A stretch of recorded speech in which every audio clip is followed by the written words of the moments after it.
Great science in 10 minutes. NASA's sounding rockets. Presented by Science at NASA. The spectacle of a mammoth rocket breaking the surly bonds of Earth takes our breath away. Equally amazing are the secrets revealed to us by science missions these rockets have launched. And NASA puts careful thought into what kind of mission will best achieve that science. Sometimes a large, multi-instrumented mission on a giant rocket is the best way to go. But other missions are better suited to a smaller, less expensive rocket as the key to getting a quick answer to a tightly focused science question. Like a sounding rocket. A sounding rocket is an instrument-carrying rocket designed for research, such as taking measurements and performing scientific experiments during a suborbital flight. Kristina Lynch is a professor of physics at Dartmouth College.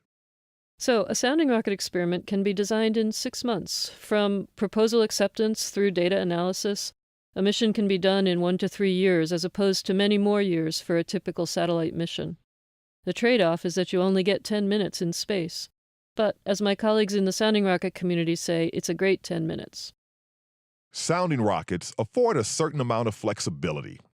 Because they can be launched from temporary sites all over the world, sounding rockets can be used for remote field studies.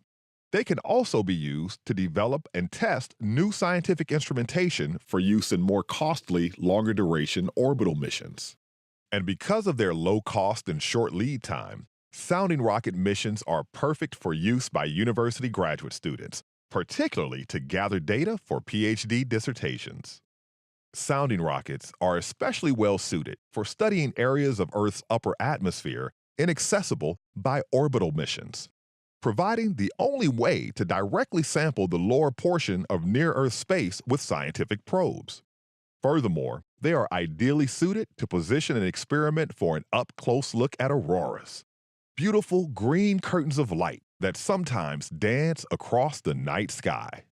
While auroras can be wondrous to behold, they are sparked by geomagnetic storms with potential side effects such as satellite malfunctions and power outages. Telecommunications, air traffic, power grids, and global positioning system signals are vulnerable. So, understanding this layer of near-Earth space is vital. Sounding rockets are used to get above the part of the Earth's atmosphere where we live and breathe. Above 60 miles, or 100 kilometers, the atmosphere includes an electrically charged gas, where charged particles flit around, collide, respond to magnetic and electric fields, and produce the aurora. These northern and southern lights appear flame-like, but the movement looks slower than that of a flame, and their structure can be more orderly. We want to understand this movement and structure. Is the movement fast or slow? Why, and where is it going?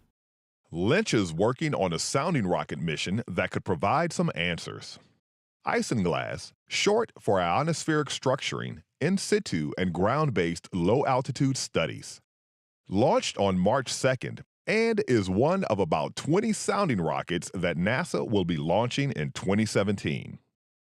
Isinglass deployed an array of payloads launched by a single rocket to take measurements at several locations in an aurora simultaneously.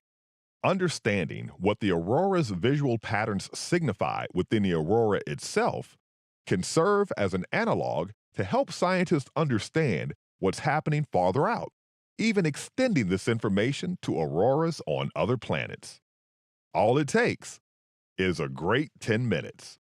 For more news about science in and around Earth's atmosphere, stay tuned to science.nasa.gov.